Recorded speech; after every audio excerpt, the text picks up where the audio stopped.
You can imagine how excited I was when I found out that you received this script at the barricades. This is true. Yeah, I was making Les Miserables with Tom Hoover, the director of Danish Girl, and he sort of, I think I was sort of exactly manning barricades, singing quite aggressively and probably quite badly. And he was like, "By the way, read this script." And anyway, during a lunch break, actually, it was so. He told me nothing about it, and it was so compelling. And unlike anything I'd ever read, it was an incredibly beautiful love story that I sort of came back after lunch. I think I was like, "Yeah, I'll do this." He's like, "Well, it hasn't got financing." Like, I'm like, "Can we do this?" Like, so it was a long time ago.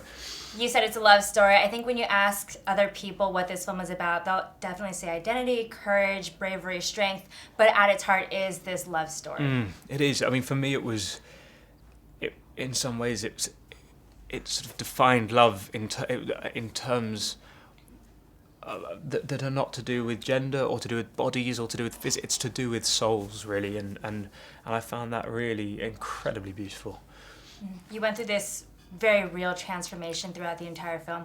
What kind of space did you have to create within yourself in order to bring Lily to life? I don't know about space so much as just education. It was, for me, it was about meeting women who have transitioned, hearing their stories, and everyone in the trans community could not have been more generous in educating me, and also making me sort of understand that there is no one story, there is no one trans story, and so I took as much information as I could from them, and then also read Lily's book Man into Woman, and then The Danish Girl, which is the fictionalized novel of Lily's story. Took all of that information and tried to sort of find some of that in myself.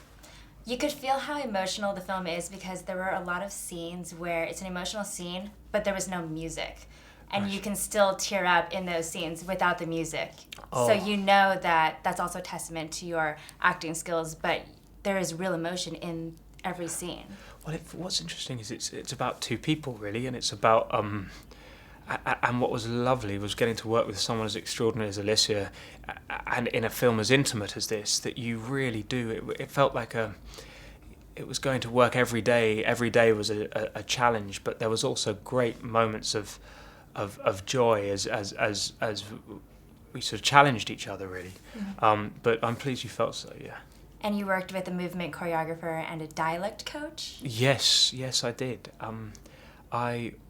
It wasn't so much dialect as in just voice work, and I started off because I met an amazing trans woman called April Ashley, and she, when I was talking about voice to her, she said, "Whatever you do, don't go into a high register, don't go into, just keep it in your voice and just find a feminization to it," and then, there are amazing YouTube videos in which trans women can do courses of learning to change their voice. And I sort of started looking there and talking to a vocal coach, and then in the end, actually, I realised Lily wouldn't have had any of this, and I realised that I had to sort of go back to finding it myself, really.